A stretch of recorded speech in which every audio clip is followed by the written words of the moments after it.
मेरे गोविंद एक बार बैठे बैठे रो रहे थे। उद्धव जी ने पूछा कि हे ठाकुर जी, आप क्यों रोते हो, आप तो कृष्ण हो।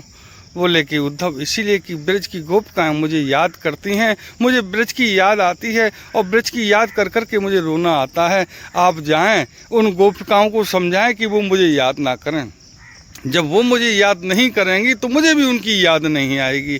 उद्धव जी बोले, ठाकुर जी जाता तो हूँ मगर शाम को ही लौट आऊँगा, क्योंकि वो ब्रज की गंवार गोपिकाएं मेरी ज्ञान की बातों को कहाँ समझेंगी। मगर आपकी आज्ञा है तो इसीलिए मैं अवश्य जाऊंगा और उनको समझाऊंगा, जिससे कि वो आपको याद ना करें और आप उनको याद कर कर के रुआ ना करें। जब उद्धव जी गए महाराज और जब गोपिकाओं के अवस्थाओं को देखा, मैया जसोदा की अवस्थाओं का देखा, तो ऊधो सुगदो है गयो सुन गोपियन के बोल, ज्ञान बजाई डुम डुबी प्रेम बजायो ढोल। उद्धव जी को मालूम भी नहीं पड़ा, गए तो थे सुबह जाकर शाम को लौट आऊँगा, मगर 6 माह बीत गए। उनकी अवस्थाओं को देखकर, उनकी प्रेम को देखकर।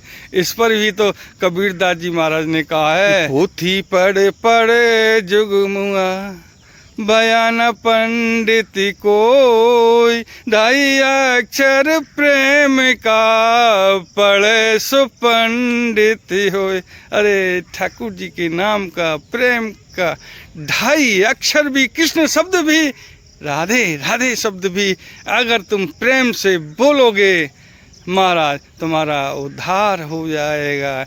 इसीलिए शास्त्रों को पढ़ पढ़ कर, ज्ञानों को पढ़ पढ़ कर उद्धव तो अपने आप को महाज्ञानी समझता था, मगर यहाँ ब्रज में आकर गोपिकाओं के प्रेम को देखकर भगवान श्री कृष्ण के प्रति उसके ज्ञान की पोथी जो बह गई।